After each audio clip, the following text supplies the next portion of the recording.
I went to my best friend's funeral, and as I left, I got a call from him begging for help.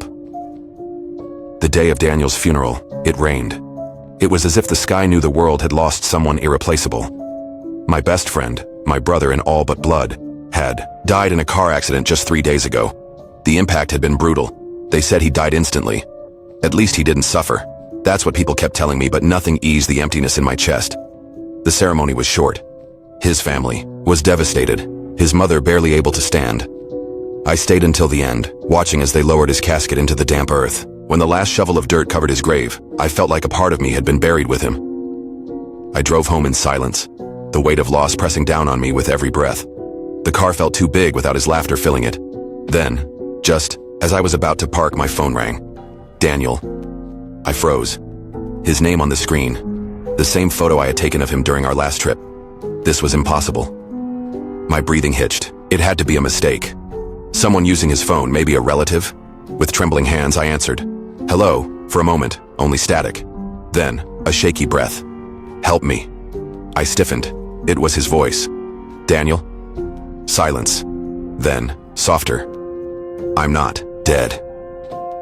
The phone nearly slipped from my hands. No, this wasn't real. I had seen him in that coffin.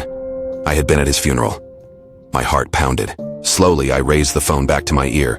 Daniel, where are you? The static grew louder, and then, I don't know, but they buried me alive.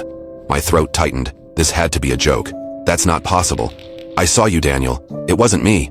His voice was sharper now, frantic. Listen to me, man. That wasn't me in that coffin. A chill ran down my spine.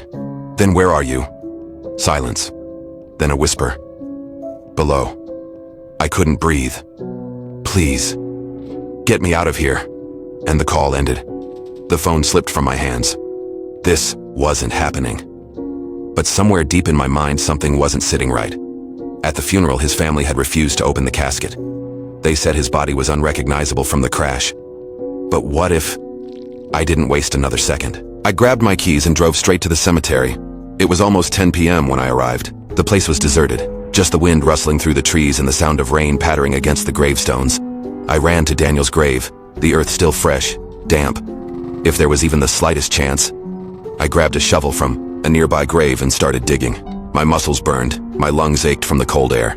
But I didn't stop. I hit the coffin, my heart hammered against my ribs. I knocked. Nothing. With shaky hands, I knelt and pressed my ear against the wood. Silence. And then, a knock. My soul nearly left my body. Another knock, then a weak whisper. Please! I stopped breathing. Without thinking, I slid my fingers under the coffin's lid and pulled with all my strength. The wood creaked. Something cracked. The lid gave way. My phone's flashlight illuminated the inside. And there he was. Pale skin, scratches across his face. His nails bloodied from clawing at the lid. His eyes, wide, terrified, locked onto mine. And then, something else grabbed him.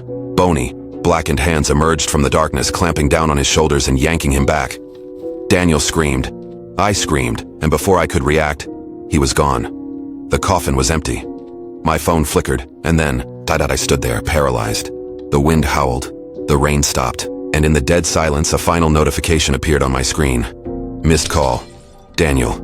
I never spoke of that night. The next morning, I returned to the cemetery.